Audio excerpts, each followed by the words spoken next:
Brave soldier major Somnath Sharma. तो इनकी जो स्टोरी है, ये जो चैप्टर है, ये उन्हें ट्रिब्यूट देने के लिए है, जो कि एक वैलिएंट यानी कि बहुत ही करेजियस बहादुर मेजर सोमनाथ शर्मा के लिए है। इंडिया के ये फर्स्ट रेसिपिएंट थे जिन्होंने परमवीर चक्र अपने नाम किया था, और इनका नेम हमेशा टेस्ट यानी कि हमेशा हिस्ट्री पे रहेगा। उनको हमेशा लोग याद करते रहेंगे। क्यों? क्योंकि उनकी ब्रेवरी और सेक्रीफाइस की वजह से, जो कि एक इंस्पिरेशन का सोर्स है। बेकॉन मतलब सोर्स होता है, आप किसी को इंस्पायर करो। मतलब इनकी स्टोरी एक ऐसी स्टोरी जो हर जनरेशन के लोगों को इंस्पायर करेगी अपने देश के लिए। एट एवरी इंटरसेक्शन यानी कि हर एक पेट्रियाटिज्म में, हर एक जगह पे, जैसे कि अगर हम बात करें नेशनल वॉर मेमोरियल के, या फिर सोल स्टरिंग पैट्रियोटिक सॉन्ग्स हो, या फिर बुक्स हो, या फिर स्टोरीज़ हो, ये जो है ना, हमेशा उनका जो ब्रेव है, उनका जो सेक्रीफाइस है, वो हमेशा काउंट होगा एक एक्ट की तरह, जिस जो है वैलर यानी कि एक जो करेजियस होता है, जो लीडर होता है उनके लिए। और या फिर कोई सेलिब्रेशन हो, जैसे कि आज़ादी का अमृत महोत्सव, तो उनकी जो मेमोरी में हमेशा उनको ऑनर किया जाएगा।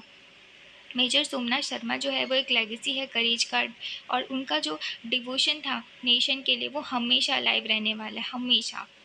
ये हमें रिमाइंड कराता है कि कैसे हमें जो फ्रीडम है वो ऐसे ही नहीं मिली है, वो कई लोगों की जान की कीमत चुकाने से आज हम लोग इतने फ्री है, और आज हम लोग इतने अच्छे से रह रहे हैं। इसमें कई सोल्जर्स की सेक्रीफाइस लगी है, उन्होंने अपनी लाइफ को सेक्रीफाइस किया, तब हम इतने अच्छे से हैं। जो एक सीरीन यानी कि बहुत ही प्योर जो है कश्मीर वैली, वो एक शैडो में मैजेस्टिक, मतलब कि बहुत ही बड़ा, ह्यूज और बहुत ही अच्छा, यानी कि हिमालय उनके शैडो पे है, उनके अंडर पे है। और वो इन जो स्टोरी अभी हम जानने वाले हैं, वो विटनेस यानी कि गवाह है उस एक्स्ट्रा ऑर्डिनरी हीरोइज्म और सेक्रीफाइस के बारे में, जिन्होंने प्रोटेक्ट किया है इंडिया की इंटीग्रिटी यानी कि यूनिटी। डे है वो चालू होता है साइलेंट से कोल्ड नवंबर से। ये सुबह का टाइम है, डॉन मतलब सुबह का टाइम होता है, ओके, एकदम सुबह का टाइम है।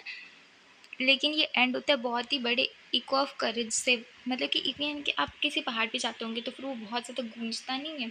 हाँ, तो वही तो वो एक जब लास्ट आता है, मतलब शाम होने वाला आता है या फिर रात होने वाला आता है, तब ये जो साइलेंट सी वैली है वो किस में बदल जाती है? इको ऑफ करेज में, जो सर्व करती है एज अ इंस्पिरेशन, जो जनरेशन के लिए, जो हम आने वाली जनरेशन को हमें इंस्पायर करेगी। ये स्टोरी मेजर सोमनाथ शर्मा और उनके ब्रेव मैन यानी कि उनके साथ जो सोल्जर थे उनकी है, जिन्होंने एक मिशन को लेड किया था कि वो प्रोटेक्ट करेंगे श्रीनगर एयरपोर्ट को, जो कि किसके हाथ में जाने वाला था? Gorilla force, train and backed by Pakistan. Gorilla force कौन थे? ये ना इन्फिल्ट्रेटर्स थे, यानी कि वो लोग ज़बरदस्ती घुस के ना श्रीनगर एयरपोर्ट को एनेक्स करना चाहते हैं, कब्जा करना चाहते थे। तो वो उनसे उसी मिशन पे गए थे कि वो उनके हाथ में ना आने देंगे उसे, ओके, उनके कंट्रोल में नहीं जाने देंगे। तो ये स्टोरी है कि कैसे जो 90 मैन जो है वो मैनेज करते हैं इतने सारे, जो कम से कम 500 इन्फिल्ट्रेटर्स थे, यानी कि जो लोग घुस कर आए थे वो लोग सिर्फ 90 थे। कौन? मेजर सोमनाथ शर्मा लोग, ओके। और उनके जो भी सोल्जर्स थे उनके साथ थे वो।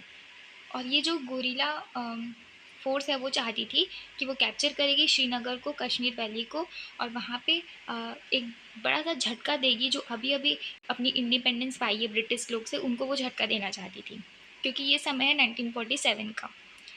ये जो इवेंट है वो लेड होता है बैटल ऑफ बदगाम में। ये स्टार्ट होता है अगस्त में 1947 में, जहाँ पे जो पाकिस्तान है वो लॉन्च करता है ऑपरेशन गुलमार्ग, कि वो एनेक्स यानी कि कंट्रोल कर लेगा, अपने कब्जे में ले लेगा कश्मीर वैली को। लेकिन ये जो है ना, वो बिल्कुल भी वॉयलेशन था किसका? जो एग्जिस्टिंग एग्रीमेंट था हरी सिंह के साथ में, जो कि वहाँ के महाराज थे जम्मू और कश्मीर के। और ये पाकिस्तान के साथ जो है एग्रीमेंट था इनका, कि जो पाकिस्तान वाले बोलते कि हम यहाँ पे कभी भी अटैक नहीं करेंगे इस स्टेट पे, लेकिन फिर भी वो अपना वादा तोड़ देते हैं। और ये जो कमिटमेंट जो हुआ था उनके बीच में, उसको ऑनर, उसको फॉलो करने के बजाय वो लोग क्या करते हैं? कश्मीर आर्मी जो है वो ट्रेन करती है, इक्विप्ड करती है hundred of thousands of invaders को, ओके। मतलब वहाँ पे थाउजेंड्स ऑफ इन्वेडर, मतलब जो ज़बरदस्ती घुसते हैं ना, उनको बोलते हैं। क्यों उनको वो भेजती है? क्योंकि उनके पास जो थाउजेंड्स लोग आए थे, उनके पास में बहुत ही ज़्यादा नॉलेज थी माउंटेन पासेस यानी कि रोड्स की, और लोकल टेरेन मतलब कि वहाँ के जगह की बहुत अच्छे से उनको नॉलेज थी। तो इस वजह से वो लोग कश्मीर में बहुत ईजिली एंटर कर पा रहे थे, और उनके पास में कंट्रोल करने की पूरी स्ट्रैटेजी थी, क्योंकि उनके पास में लोकेशन की बहुत अच्छे से नॉलेज थी। यहाँ तक कि श्रीनगर एयरपोर्ट की भी अच्छे से नॉलेज थी। पाकिस्तान वालों का अल्टीमेट गोल ये था, उनका प्लान ये था कि वो जो है वो रिवॉल्ट करेंगे कहाँ? कश्मीर पे। वो गवर्नमेंट को हटा देंगे और कैप्चर कर लेंगे टेरिटरी को। अगर वो ये करने में सक्सीड हो जाते ना, अगर मान लो उन्हें वो मिल जाता, तो ये जो इम्पोर्टेंट माउंटेन पासेस हैं यानी कि रोड्स हैं और जो ऊँची-ऊँची पिक्स है और रिवर है वो उनके कंट्रोल में आ जाती, जो कि हमारे लिए बहुत ज़्यादा इम्पोर्टेंट है। तो 22 अक्टूबर को क्या होता है, ऑपरेशन गुलमार्ग लॉन्च कर देते हैं कौन, कश्मीर वाले। और ये जो इन्फिल्ट्रेटर्स हैं ना, वो इन्वेड कर लेते हैं यानी कि घुस जाते हैं कहाँ पे, कश्मीर पे। जो कि लेड कर रहे थे प्रिंसली स्टेट, जो उन्होंने खुद डिसाइड किया था कि वो इंडिया का पार्ट बनेंगे। तो उन्होंने खुद डिसाइड किया था, लेकिन अब कश्मीर वाले क्या कर रहे थे, उसे कब्ज़ा करने के लिए ज़बरदस्ती बोल तो दिए थे कि हाँ, हम नहीं आएँगे, हम अटैक भी नहीं करेंगे, लेकिन वो बिल्कुल अपोज़िट करते हैं। उन्होंने कब बोला था ये प्रिंसली स्टेट ने कि हम इंडिया का पार्ट बनेंगे, 26 अक्टूबर 1947 को।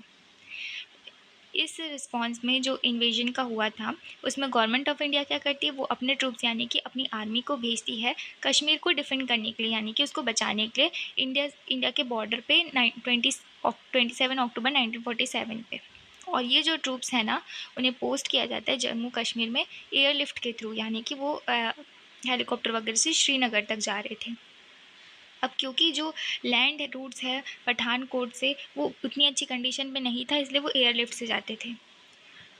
तो 31 अक्टूबर को जो डी कंपनी है, वो 4th battalion of Kumaon regiment की, वो किसके कमांड के अंडर में थी, मेजर सोमनाथ शर्मा जो उसको लीड कर रहे थे, जो श्रीनगर जाने वाले थे, और जो भी पूरी आर्मी वो वही संभाल रहे थे। उस टाइम पे मेजर सोमनाथ शर्मा के हाथ पे जो है लेफ्ट हैंड पे प्लास्टर भी था, लेकिन उन्होंने इंसिस्ट किया, अपने जो भी उनके और उनसे ऊँचे होंगे उनको, उन्होंने इंसिस्ट किया कि वो जो है वो अपनी कंपनी के साथ ही जाएँगे इस कॉम्बैट में, यानी कि इस बैटल पे। वो जानते थे कि उनका जो मिशन है वो बहुत ही चैलेंजिंग होने वाला है, और उन्होंने अपने सीनियर ऑफिसर को बोला कि मैं जानता हूँ अपनी आर्मी को, अपने ग्रुप को बहुत अच्छे तरीके से, अपने मैन को अच्छे से बहुत जानता हूँ कि इतना कोई नहीं जानता, तो मैं इस एक्शन में उनके साथ ही जाऊँगा। मैं उन्हें अकेले नहीं जाने दूँगा, उनका ये था। ये जो वर्ड्स है वो हाइलाइट करते हैं उनका कमिटमेंट, कि वो कितने ज़्यादा रिस्पॉन्सिबल थे और उनको अपने देश से कितना प्यार था, और वो कितने यहाँ पे उनकी लीडरशिप को दिखाया जा रहा है कि उनके हाथ में प्लास्टर होने के बाद भी वो अपनी आर्मी के साथ गए थे और उसको लीड भी कर रहे थे। उनके अराइवल से पहले श्रीनगर में एक ना अफ़वाह रूमर सी फैल गई कि सबको ये पता चल गया कि ट्रैवल मूवमेंट होने वाला है विलेज बदगाम में, जो कि 5 किलोमीटर से भी कम था एयरपोर्ट श्रीनगर से, मतलब उनका डिस्टेंस 5 किलोमीटर से भी कम था। ये विलेज जो है वो हाई एल्टीट्यूड पे था, तो यहाँ पे एयरफील्ड से ही जा सकते थे उस विलेज पे।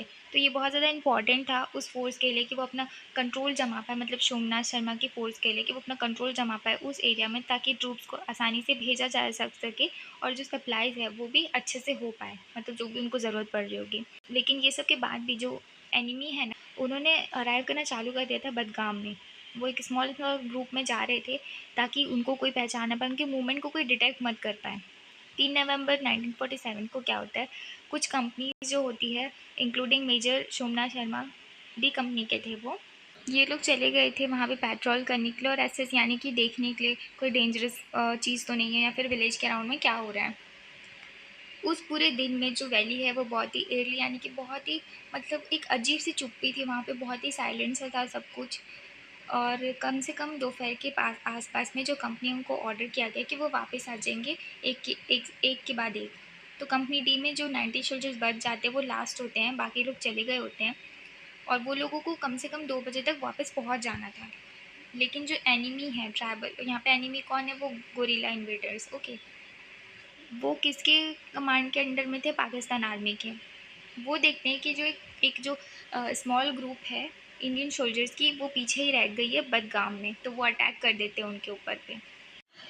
ये जो इनिशियल अटैक जो हुआ था उसका मेजर शर्मा और उनके जो मेंस हैं, उन्होंने बहुत ही अच्छे से स्टिफ रेजिस्टेंस यानी कि बहुत ही डिटर्मिनेशन से उसका सामना कर लिया था। लेकिन मेजर सोमनाथ शर्मा ये बहुत अच्छे से समझ गए थे, और वो ये समझ गए थे कि वो जो फर्स्ट अटैक हुआ है ना, वो सिर्फ उनको डिस्ट्रैक्ट करने के लिए हुआ है। लेकिन उसके बाद एक मेजर अटैक होता है अनदर साइड से, जो कौन कहते हैं, गोरिल्ला फोर्स वाले। उसके बाद मेजर सोमनाथ शर्मा और उनके 90 सोल्जर जो है वो कितने पता है, 500 इन्वेडर्स को फेस कर रहे थे, वो लोग सिर्फ 90 थे। पाकिस्तान इन्वेडर्स ने उनका ये मेन मकसद था, वो ये चाह रहे थे कि वो कैप्चर करेंगे श्रीनगर के एयरफील्ड को और उसके सराउंडिंग्स एरिया को। लेकिन इससे बहुत ही ज़्यादा क्लियर थे मेजर सोमनाथ शर्मा कि उन्हें अपने जो श्रीनगर टाउन को डिफेंड करना है, और एयरफील्ड को डिफेंड करना है, उसकी आसपास की वैली को डिफेंड करना है।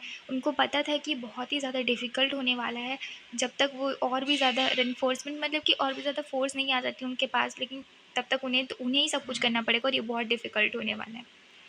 लेकिन ये सब होने के बाद भी वो उस सिचुएशन को बहुत अच्छे से एक्सेस करते हैं और उसके बाद वो रिक्वेस्ट करते हैं एयर स्ट्राइक की, और वो ब्रेवली ग्राउंड पैनल्स को गाइड करते हैं, एयरक्राफ्ट्स को टारगेट करने इतने अच्छे से करते हैं कि ताकि वो अच्छे से दिखे और वो जो निशाना है वो एक भी बार चुके ना। जो अटैक हो रहा था वो सक्सेसफुल भी हो जाता है हिट करने में ट्राइबल इन्वेडर्स को, और उनका बहुत ही ज़्यादा नुकसान भी हो जाता है। आउट नंबर मतलब कि बहुत सारे नंबर पर वो लोग बहुत ही ज़्यादा नंबर में होते हैं, और वो कम से कम जो इंडियन सोल्जर्स थे उसके 7 टाइम्स ज़्यादा थे। अटैक था वो जो कौन कंटिन्यू कर रहा था, वो मेजर सोमनाथ शर्मा और उनके मैन फिर भी कंटिन्यू कर रहे थे, वो लोग पीछे नहीं हट रहे थे, वो बिल्कुल भी नहीं डर रहे थे उन 500 से।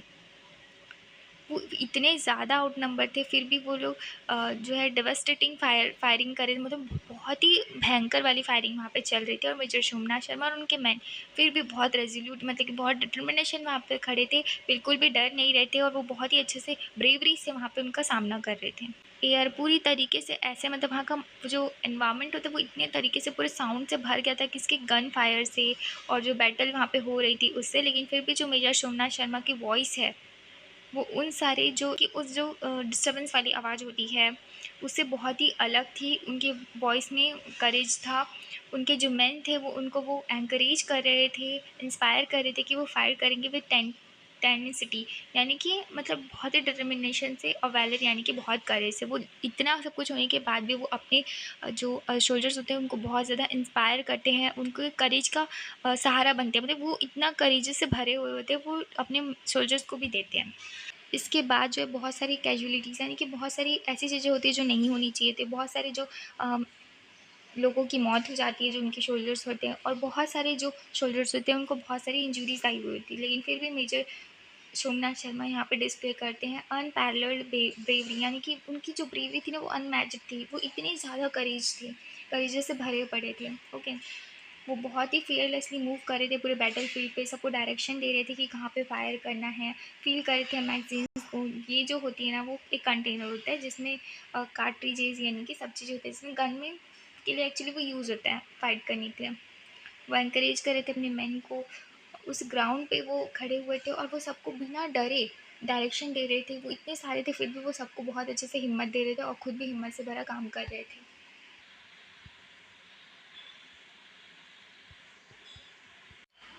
फिर जैसे ही बैटल जो है आगे प्रोग्रेस करती गई बढ़ती गई, तो कंपनी डी यानी कि मेजर सोमनाथ शर्मा की जो एम्यूनेशन से वो रन आउट कर गए, मतलब कि उनके पास जो भी वेपन्स वगैरह मतलब जैसे कि बुलेट्स वगैरह हो गए, गोला बारूद, हाँ, तो वो ना मतलब ख़त्म होते जा रही थी।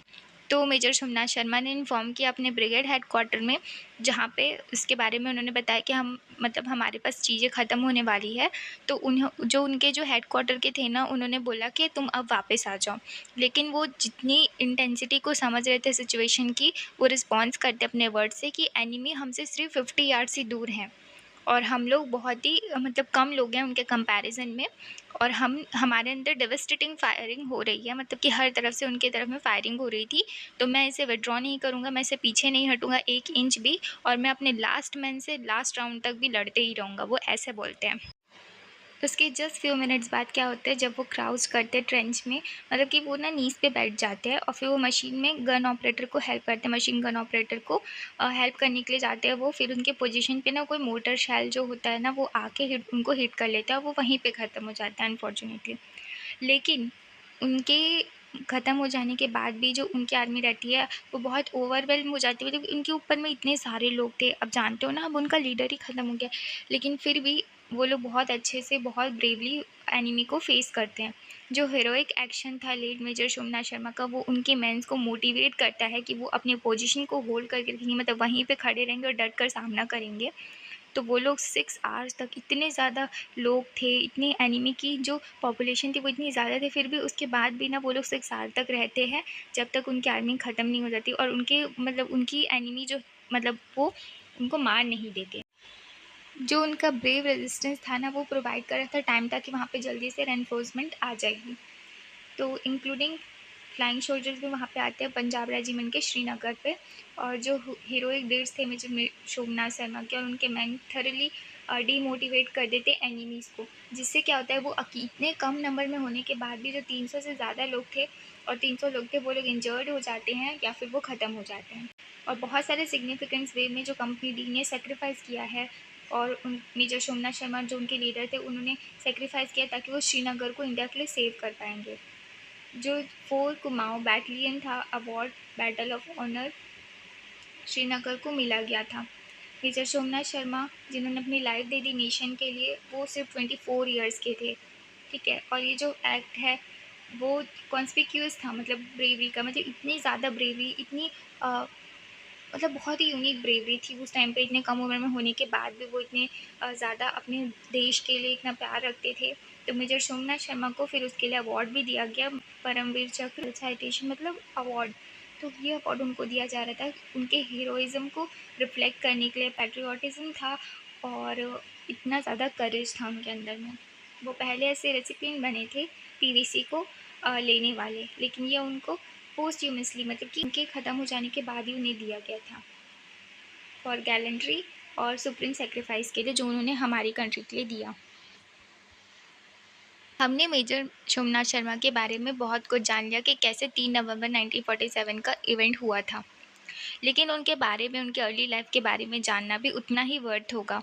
और जो उन्होंने इवेंट्स लेड किए हैं अपनी लाइफ में, उन्हें भी जानना होगा, उनकी सेक्रीफाइस को भी जानना होगा कि क्या उनको मदद की है कि उन्होंने देश के लिए अपने आप को अपना बलिदान दे दिया। तो यहाँ से चालू होता है मेजर शिवनाथ शर्मा का इंट्रोडक्शन कि वो जो है ना, बॉर्न हुए थे 31 जनवरी 1923 को, और वो बहुत ही सुंदर से टाउन में दाद कंगरा करके है हिमाचल प्रदेश में। तो शिवनाथ शर्मा वहाँ से बिलोंग करते थे, और उनकी फैमिली जो है वो बहुत ही रिच मिलिट्री लेगेसी से बिलोंग करते थे। उनके जो भी फैमिली मेम्बर्स थे ना, वो भी मिलिट्री पे ही सर्व कर रहे हैं, देश को ही सर्व कर रहे थे वो। उनके जो फादर थे मेजर जनरल अमरनाथ शर्मा, उन्होंने नेशन के लिए बहुत ज़्यादा रिस्पेक्ट अर्न किया है, और उन्होंने नेशन के लिए बहुत कुछ सर्व किया है। Young Shivnath Sharma deeply inspire थे। जो वैलरस टेल होता है महाभारत का, वो उससे बहुत ज़्यादा इंस्पायर थे, जो उनके ग्रैंडफादर उन्हें सुनाया करते थे।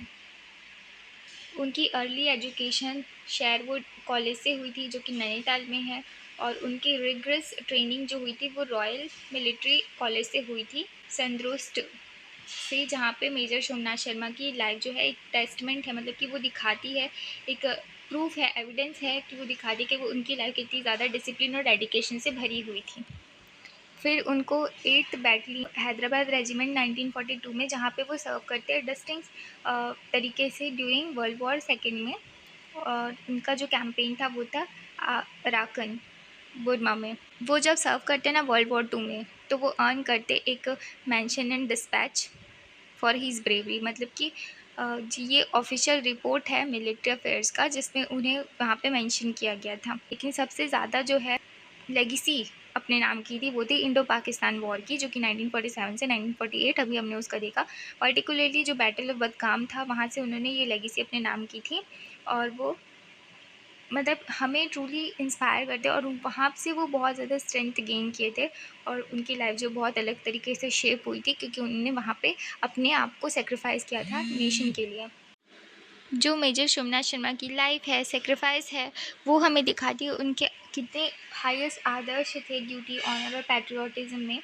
जैसे कि वो जो है, हम बहुत सारे सोल्जर्स को आज भी इंस्पायर करते हैं, सिटीजन्स को इंस्पायर करते हैं उनके जैसे रहने के लिए, काम करने के लिए। और सबसे ज़्यादा इम्पॉर्टेंट ये है कि ये स्टोरी हमें रिमाइंड कराती है कि सेक्रीफाइस जो है वो उन काउंटलेस मैन और वुमेन का, जो अपनी मदरलैंड को डिफेंड कर रहे थे, वो बहुत सारे लोग को इंजरी भी हुई और बहुत सारे लोग उसमें ख़त्म भी हो गए।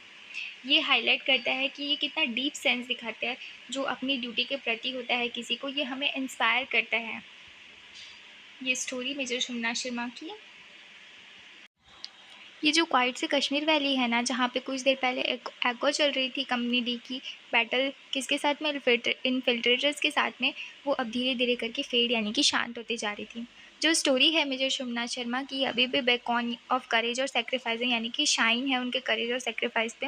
और उनका जो वैल्यूर ये इंश्योर करता है कि जो अभी श्रीनगर के ऊपर में हमारा ट्राई कलर का झंडा फ्लैग उड़ रहा है ना, वो उन्हीं की वजह से हो रहा है। उनका नेम हमेशा से इंडियन मिलिट्री के हिस्ट्री के गोल्डन पेज पे हमेशा अटैच्ड रहेगा। और जो उनकी लाइफ है, लेगेसी है मेजर शिवनाथ शर्मा की, वो स्टैंड करती एज अ पॉइगनेंट यानी कि इमोशनल और सैड सी। ये हमारे लिए एक रिमाइंडर है जो कि हमें ये बताता है कि कैसे कुछ लोगों ने बहुत ज़्यादा बलिदान दिया है, उसकी वजह से हमें एक फ्रीडम की प्राइस पता चलती है। और जो उनका स्पिरिट था कि वो लड़कर हमें प्रोटेक्ट करेंगे, उससे हमें पता चलती है कि हमारी फ्रीडम कितनी ज़्यादा वैल्यूएबल है, सिर्फ उन लोगों की वजह से। ये स्टोरी मार्क करती है सेल्फलेसनेस यानी और ब्रेवरी को, यानी कि लोगों ने अपनी परवाह करना छोड़कर हमें प्रोटेक्ट किया, हमारी नेशन को प्रोटेक्ट किया। और उनकी ब्रेवरी को दिखाता है कि इतने कम नंबर में होने के बाद भी उन्होंने कितने ब्रेव से उनके साथ लड़े। और ये कंटिन्यू कर रहा है इंस्पायर करने के लिए, गाइड करने के लिए आने वाली जनरेशन को, और इंश्योर करे कि उनकी जो सेक्रीफाइस है वो कभी भी भूला नहीं जा सकता। उनका जो नेम है वो आज भी टेस्ट है ऑनर वॉल पे। कहाँ पे नेशनल वॉर मेमोरियल पे। ये देखो यहाँ पे आपको दिख रहा होगा मेजर शिवनाथ शर्मा, तो यहाँ पे उनका नाम है।